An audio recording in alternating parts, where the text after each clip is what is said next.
ang PNP. So, may mga threats. We always take the threats seriously. Kung galing sa lolo ko, galing sa matining isip, lahat yan, hindi seryoso naman.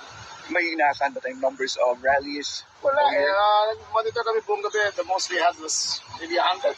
Okay. Siniwasan Bonifacio. So, hindi naman kami wala namang cause for Opo. But again, but there's no other alert except being always in high alert. Sir, nakausap niyo po si President.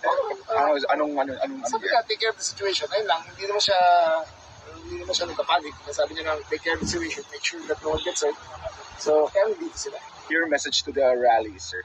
Especially kay Representative Kiko. Everybody has a right to air their grievances. Pero hindi kami patayag sa anarchy, hindi kami patayag sa violence. Okay. But the right to air your grievances. Okay lang. Thank you, sir. Salamat po. Okay. Thank you, sir. Walang ko lang sa tagit. Wala. May tawag tayo dito. Mr. President, I'd like to thank you for the TV. Ito, nahirap dito para sa inyo.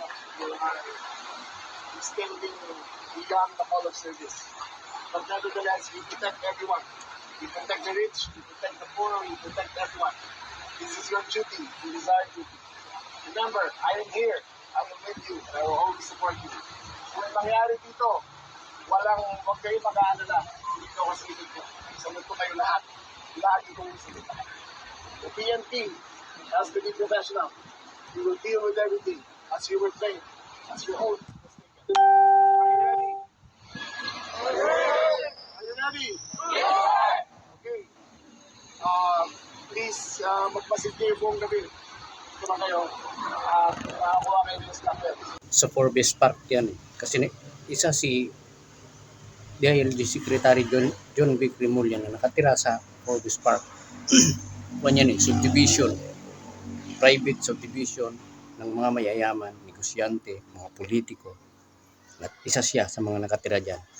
Kasi sabi ni, kung napanood po ninyo yung sinabi ni Kiko Barsaga, 4th District Congressman sa Cavite, sabi niya, doon sa Forbes Park, October 12, magkakaroon ng rally. Alas 10 ng gabi. Kagabi yun, linggo. Naisahan sila. Ituloy natin yung video. Kasi pinaghandaan ng mga pulis. Kinausap pa nga ni Remulla yung mga pulis. John Vic Remulla yung mga pulis. Kinausap niya. Sagot ko kayo. Sabi niya, sagot ko kayo. Relax lang kayo basta. Ipatupad yung inyong tungkulin bilang tagapagtanggol. Yun. Kasi inaasahan nila na doon magsasagawa na rally. Matindi yung paghahanda nila. Pero saan ba nagrally yung grupo ni Congressman Kiko Barsaga? Itong matalino itong congressman na ito. Sinabi pa nga niya kay President Bongbong Marcos, kasi tinanong siya anong masasabi mo sa ating presidente? Meow meow. Napakatalino talaga. Ito, panoorin po natin. Saan sila nagsagawa na rally. Isinagawa rito sa harap ng Arnaiz Gate sa Dasmariñas Village, Makati City. Sa ilang punto ng protesta, nagkaroon ng tensyon sa pagitan ng mga pulis at rallyista. Hanggang kailan kayo maging bingi-bingihan? Hanggang kailan kayo magbulag-bulagan sa nangyayaring panakawan sa ating bansa? Yan ang paulit-ulit na sigaw ng mga grupong magdamagang nagprotesta laban sa Administrasyong Marcos at sa umano'y korupsyon sa gobyerno. Panawagan nila, ibalik ang mga ninakaw na pera ng taong bayan. Ang mga kasama sa rally, unang nagmarcha mula Maynila patungong Makati City. Kabilang si Cavite 4th District Representative Kiko Barsaga. Araw-araw daw nilang gagawin ang protesta sa harap ng mga pinakamayayamang subdivision kung saan nakatira umano ang mga congressman. Ngayon, sila naman yung makakaramdam ng feeling na yung kalaban nila, yung mga naghahanap ng hustisya ay nasa labas na ng mga gates nila. Panawagan niya sa Pangulo. We believe believed in you, all of us did actually. We all thought you would make things better, but things are not better. Sobrang dami nang nawala ng tiwala sa kanya, and I think it's time for him to resign. Kailan pa kayo magising sa katotohanan? Walang nakasaad sa konstitusyon natin na kampihan ninyo ang mga politikong magnanakaw. Mag-aalas 12 ng hating gabi, dumating ang dagdag na mga pulis. Pasado alas 12:30 kanina, pumuhos ang ulan. Unti-unting nabawasan ang mga nagpoprotesta hanggang umabot na lang sa humigit kumulang 50 ang natira. Kabilang sa kanila ang 2 senior citizen. Nang magsimulang mag-ingay muli ang mga nagprotesta, nagbarikada muli ang PNP. Namuo ang tensyon sa pagitan ng mga rallyista at mga pulis.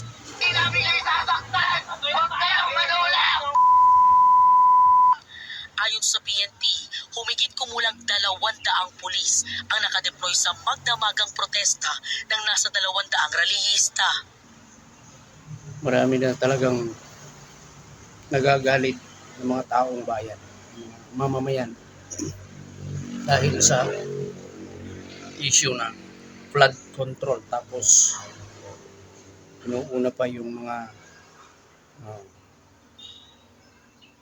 problema na di umano para sa Vice President.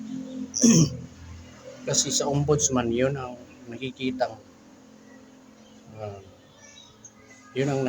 magiging priority ng mamamayan ng ombudsman. Sino bang nasa ombudsman ngayon?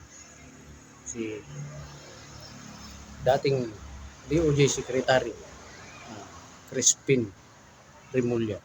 Ngayon, siya na ang ombudsman. Mayroon siyang sinabi na hukayin niya yung, hahalukatin niya yung salin ng Vice President. Ang daming issue ngayon. Bakit yun pa? Talagang pinag-iinitan nila yung Vice President. Kaya ito, nagsagawa ng kilos protesta sa pamumuno ni Congressman 4th District Kiko Barsaga kagabi, pero hindi sa Forbes Park. Naisahan niya si John Vic Remulla.